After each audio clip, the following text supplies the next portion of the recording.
Bueno, pues en este segundo video tutorial vamos a centrarnos en el trabajo con las variables. Las variables no son más que identificadores que utilizaremos para almacenar un cierto tipo de datos, ¿vale? Cada variable se va a asociar con una determinada zona de memoria y el espacio que ocupe va a depender del tipo de datos que guarde.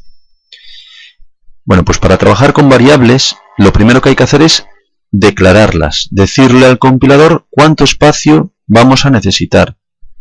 ¿Vale? Es lo que se conoce como declarar, la declaración de variables. Para declarar variables escribimos la palabra din, a continuación un nombre, el nombre debe ser lo más representativo posible del dato que guarden, porque si yo me pongo a declarar variables y les llamo x, y, z, a, pues no me entero de lo que guarda cada una. Entonces conviene siempre que el nombre sea lo más representativo posible. Por ejemplo, si voy a guardar la edad de una persona, pues a esa variable le llamo edad, ¿vale? En cuanto ponemos el nombre y le damos a espacio, ya vemos que el Visual Studio nos sugiere que lo que tenemos que escribir a continuación es as. As lo que me indica, o lo que me permite, es especificar el tipo de variable con el que voy a trabajar. En este caso me interesa que sea un entero, que me permita guardar números enteros. Pues eso lo indicamos escribiendo integer. Vale. Pues a lo mejor también nos interesa guardar una variable tipo decimal. Por ejemplo, imaginaos que me interesa conocer la altura y la declaro como de tipo decimal. En vez de integer ponemos decimal. En cuanto declaramos el tipo de variable, vemos que nos lo está subrayando en verde. Eso no quiere decir que esté mal, simplemente nos advierte que no la estamos utilizando. Entonces el siguiente paso después de declarar la variable es darle un valor inicial. Si nosotros no se lo damos, a las variables de tipo numérico las inicializa Visual por defecto a 0. Entonces el siguiente paso es inicialización de las variables. Entonces para darle valor a una variable simplemente escribimos su nombre, pues por ejemplo edad, allí a continuación escribimos el operador de asignación, el igual, y escribo un valor, pues por ejemplo 23, y para la altura exactamente lo mismo, solo que en este caso voy a poder añadirle números decimales. Fijaros que se ponen con un punto, los números decimales. Bueno, una vez que tenemos guardado, ya tenemos reservado espacio para un entero y para un decimal, les hemos dado valores y a continuación lo que nos suele interesar es, o lo que nos va a interesar en los ejercicios es mostrar esos valores por pantalla, por consola.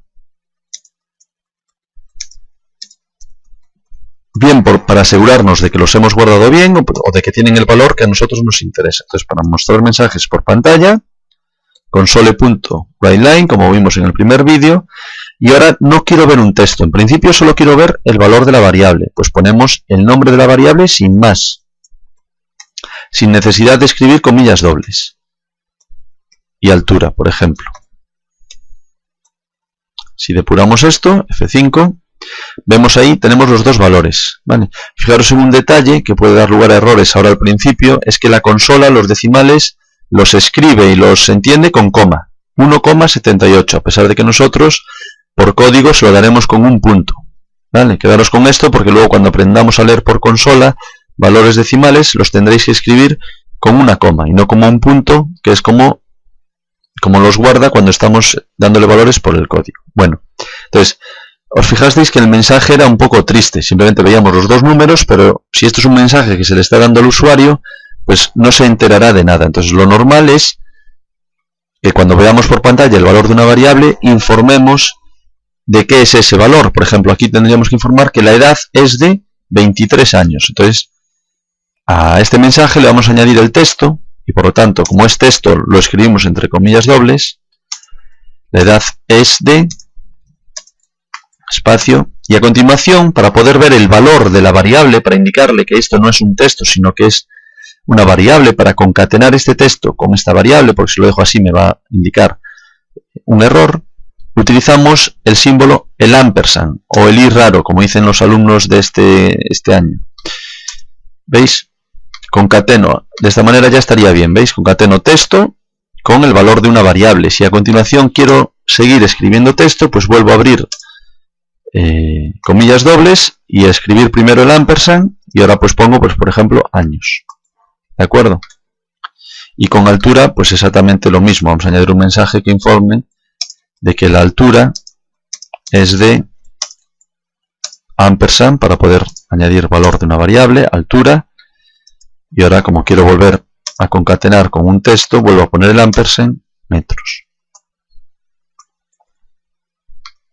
Vale, ahora sí depuramos esto, pues ya el mensaje ya da más información, ¿no? La edad es de 23 años y la altura es de 1,78 metros. Vale, con lo cual acordaros siempre para concatenar texto con variable, el ampersand o y raro. Vale. Bueno, las variables, lo normal es que nos interese modificarles el valor que hemos guardado en ellas inicialmente. ¿De acuerdo? Entonces vamos a aprender ahora a modificar el valor de las variables. Por ejemplo, imaginaros que la variable edad le quiero sumar 10. Entonces tengo que poner el nombre de la variable, edad, operador de asignación, edad, y luego la operación que me interesa hacer. En este caso, sumarle 10 a la variable edad. Y vamos a suponer que a la altura me interesa restarle 1. Pues, fijaros que tengo que repetir el nombre de la variable, porque algunos ya intentan poner edad más 10. No, es edad igual a lo que había antes en edad, el valor que hubiese, en este caso pues va a ser 23, y a ese valor le sumo 10, ¿vale? Porque si esto lo ponemos así, no le está sumando 10 a lo que ya había, sino que está dándole el valor positivo 10. Entonces hay que repetir, edad igual a edad más 10. ¿Vale? Vamos a volver a mostrar por pantalla un mensaje informando de la edad y de la altura. Vamos a añadir aquí la nueva edad, después de los cálculos será la que sea, y la nueva altura es de tantos metros. Vamos a depurarlo, y ahí lo tenéis, ¿veis? Como ha modificado la edad, le ha sumado 10, y a la altura le ha restado 1. Vale, entonces esto, básicamente, cómo trabajaremos con las variables. Lo primero, acordaros, declararlas, inicializarlas. La inicialización, aunque yo aquí lo he hecho en 2 pasos, luego se puede hacer en uno. Puedo declararlas y a la vez pues darle un valor, 12, y aquí 90.4. ¿Vale? Aquí les he dado un valor inicial. Si conocemos el valor en el momento de declararlas, perfecto, ya lo podemos hacer en la misma línea. ¿Vale? Bueno, aquí de esta manera lo estaría sobreescribiendo, aunque inicialmente vale 12, pues después a partir de esta línea pasa a valer 23 y aquí pasa a valer 1,78. Bueno, hasta aquí es todo muy bonito, el trabajo con las variables. Vamos a complicarlo un poquito más. Bueno, en los apuntes, antes de complicarlo un poco más, vamos a ir a los apuntes. Aquí tenéis la definición de variables, la declaración, ¿vale? Aquí un resumen bastante bueno de cómo se declaran y se inicializan las variables, y lo que quería enseñaros es la tabla que tenéis en los apuntes, donde podéis ver los diferentes tipos de variables que tenemos, el espacio que ocupan en memoria y los valores que pueden almacenar. Esta tabla a la que podéis acudir para consultar, ¿vale? Entonces, bueno, vamos a centrarnos en las variables de tipo numéricas. Entonces, hay bastantes variables de tipo, fijaros, hasta ahora hemos trabajado con enteros. Si vamos a la tabla, vemos que una variable de tipo integer pues me ocupa 4 bytes, ¿vale? Y me permite almacenar pues valores enteros entre estos dos números, ¿no? No hace falta saberlo, ni mucho menos. Bueno, luego, fijaros que también hay una variable que es short, ¿vale? Que también es para números enteros, pero más pequeños, y solo ocupa 2 bytes, ¿vale? Estas variables de tipo short pues pueden almacenar valores entre este rango. Entonces, bueno, a modo de resumen, variables de tipo entero, pues vamos a tener byte, que ocupa 1 byte de memoria, números pequeños hasta 256, short, integer y long, ¿vale? Enteros de menor a mayor, ¿vale? 1 byte de memoria, 2 bytes, 4 bytes, etc. Y un long que ocupa 8 bytes. Para los decimales sucede lo mismo. Si quiero decimal de precisión simple, pues utilizaremos variables, se conoce como single. Si quiero decimales de precisión normal, utilizo decimal, y si quiero decimales de doble precisión, utilizaré la variable conocida como double. Fijaros que un double es de doble precisión, es un número decimal de doble precisión, pero ocupa también menos bytes en memoria que un decimal, porque nos permite guardar más decimales, pero números más pequeños. Un decimal nos permite guardar números más grandes, fijaros, pero con menor número de decimales que un double. Bueno, fijaros que un decimal ocupa 16 bytes y que un double ocupa 8 bytes. Bueno, pues esa tabla que sepáis que la tenéis ahí para consultar, ¿vale? Entonces, a lo que íbamos, vamos a complicar la cosita un poco. Este es el ejemplo anterior. Entonces, vamos a fijarnos en este ejemplo que tengo aquí. Bueno, voy a quitar esto que ya nos da unas pistas. Voy a descomentar esto y fijaros qué cosa más curiosa. Fijaros, tengo una variable de tipo entero, le asigno un valor decimal y no me da error de compilación, lo admite perfectamente.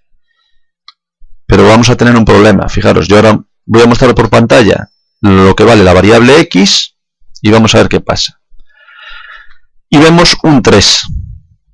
Entonces, estamos perdiendo precisión. Hay una pérdida de precisión que puede llegar a resultar peligrosa.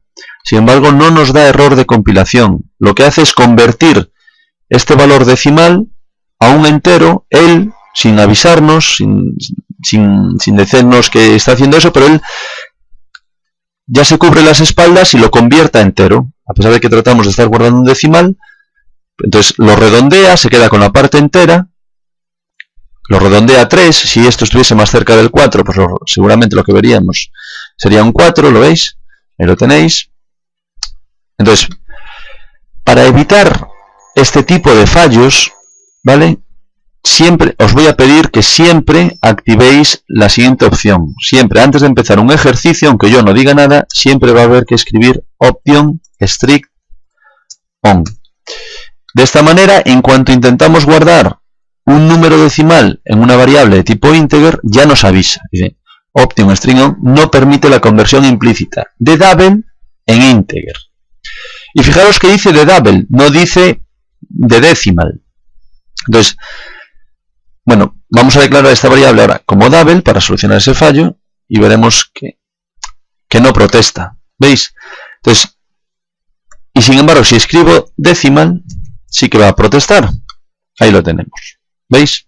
Entonces, ¿por qué pasa esto? Bueno, pues nosotros siempre que escribamos un número decimal, él por defecto lo interpreta como double.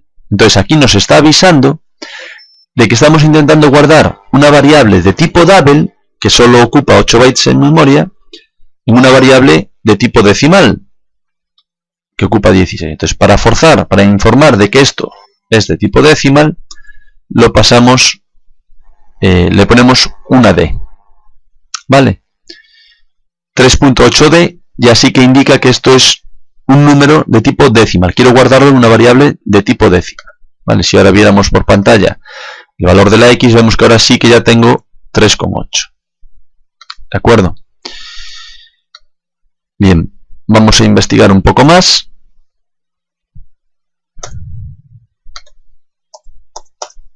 Vamos a descomentar este ejercicio que tengo aquí. Ahora os explico de qué va.